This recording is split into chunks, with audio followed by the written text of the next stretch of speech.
Amen bantwana bezithunywa, welcome back to my channel. Thank you so much for liking and subscribing to my channel. I really appreciate you bantwana basekhaya. In this video ngizochaza or rather ngizosho amaphupho ambalwa akhombisa ukuthi wena unesitha esikuhlaselayo. Uzophupha udutshulwa kulelo phupho lelo. Mhlawumbe uyaphupha lapho uyabaleka uyagijima khona umuntu okugijimisayo lokho busy uyadubula kuwe wadubula kuwe. Lawo mabullet mawangakuthola akushaye kusho ukuthi loyo muntu loyo lelo phupho lisuke lichaza ukuthi khona umuntu okugadla ngomuthi and loyo muthi ungenile kuwe. If uyagijimisa uyadubula kodwa amabullet awakutholi kusho ukuthi khona isitha esithi siyakushaya kodwa sikutholi. So kubalekile ukuthi uphakame mangabe especially if uphuphe leso sitha leso sikuthola sakushaya ngalelo bullet suke sikugadlile. So kumele ukuthi uphakamele impilo yakho. And then amanye amaphupho yilawa ungaphupha ushaywa yi-lightning. Suke kubonisa ukuthi khona isitha esikushayayo. Uphuphe umuntu akugwaza being stabbed by someone and then lowo mese lo ukuthola ukugwaza. Into nje mayikuthintile emzimbeni kusho ukuthi loyo muthi ungutholile loyo sesitha sakho ngaloyo muthi loyo ukushayile wakuhlaba. So ungenile loyo muthi loyo. Iyafana nalo lephupho lokudutshula kumele ukuthi uphakame. Uyophakamela impilo yakho ngoba uzoya uye ubone mhlambe loyo muntu yenze ukuthi or uyagula or ufuna ukuthi ufe or ufuna into embi ukuthi yenzeke kuwe. Uzozithola sowugula wena unga-understand kanjani kodwa usuke ubonisiwe ukuthi khona into eyenzakalayo so kumele uphakamele impilo yakho.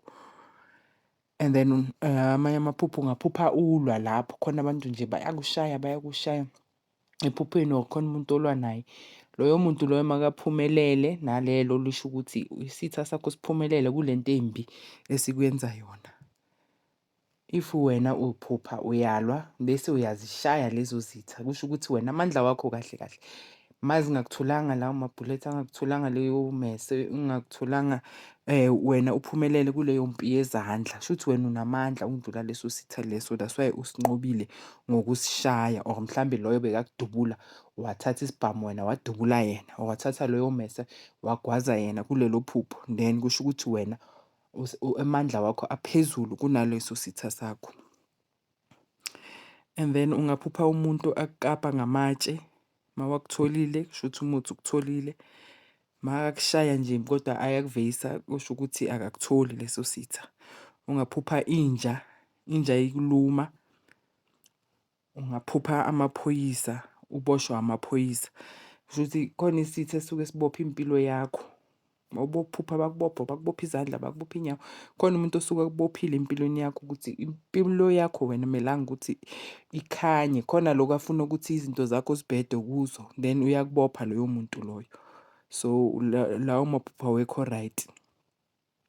right kumele ukuthi uziphakamele and kumele ukuthi uzijwayeze ukuthi mawuphupha amaphupho amabi njengesitha esikufakela izichitho uphupha amakaka uphupha ama-toilet uphupha usemanzini anodaka uziphuphe uyaphushwa lapho ungena kulawo manzi angcolile kusho ukuthi khona isitha siyalwa nawe sikuphushele ebumnyameni sikuphushele ebunzimeni bakuphushela la kumnyama khona emgodini leso sitha sakho siyalwa. So kumele ukuthi uphakamele impilo yakho. Kumele ukuthi nisifundise ukuthi maniphuphe kabi nje into yokuqala ukukhuleke against lelo phupho lelo. Cancel konke all evil eziyenziwa empilweni yakho.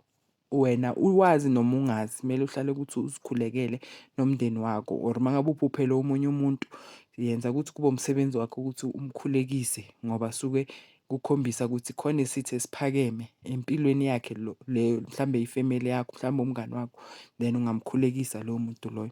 Amelanga ukuthi sirelax ziningi izitha ezifuna ukuvala impilo zabantwana bakaNkulunkulu la ngaphandle. So kumele uwazi amaphupho lawa angekho right and then uwakhulekise ufasta against ufaste ubike isimo leso ubuke lawo maphupho lawo ukuthi bowuphuphe kanje nje ukhansela all dedications ezenziwe lapho empilweni yakho njengoba ba-dedicate empilweni yakho ey'ntweni ezimnyama.